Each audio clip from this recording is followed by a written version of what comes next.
अब बात करेंगे मुंबई से सटे ठाणे जिले की, जहां के उल्लासनगर में हिट एंड रन का मामला सामने आया है।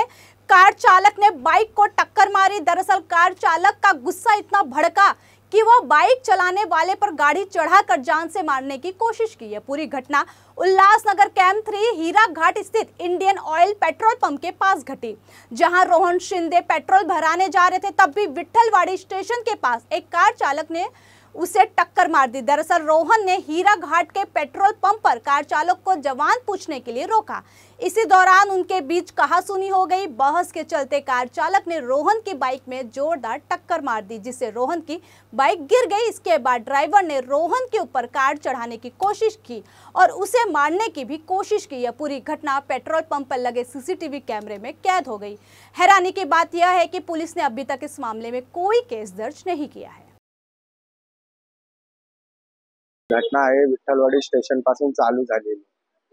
तर इकडनं मी जात होतो श्रीरामला पेट्रोल भरायला इंडियन पेट्रोल पंपवर। तर त्याच्यानंतर घटना अशी झाली की इकडनं तो आम्हाला कट मारून गेला। कट मारल्याच्या नंतर मग त्याच्यानंतर पुढे जाऊन आम्ही त्याला अडवलं की बाबा तू गाडी एवढा फास्ट का चालवतोय। मग तो आम्हाला बोलला की बाबा गाडी मी हळूहळू चालवतोय कारण की मला दवाखान्यात जायचंय। आणि त्याच्यानंतर मग बोलला की मला लय अर्जंट मध्ये काम आहे, हे पण मला बोलला तो।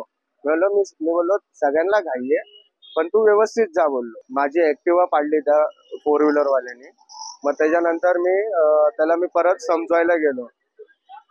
समजवायच्या नंतर त्याला मी अडवायला गेलो की एवढी गाडी का फास्ट चालवतोय। तर तो मला म्हणजे डायरेक्ट उडवूनच गेला।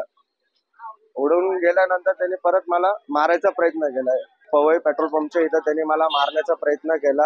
आणि त्याच्यानंतर जे पवई चौकात आहे चौक, तर तिथं त्यांनी रिव्हॉल्वर काढली होती आणि तो मला 2-3 शिव्या देत होता। मग त्याच्यानंतर आम्ही पोलीस स्टेशनला पण गेलो गुन्हा दाखल करायला। मग ते बोलले की आमच्या हद्दीत येत नाही। मग नंतर ते बोलले की कोळशेवाडी पोलीस स्टेशन मध्ये आम्ही गुन्हा दाखल करत तिथं जाऊ, आम्ही इकडनं रिपोर्ट तिथं कळवतो।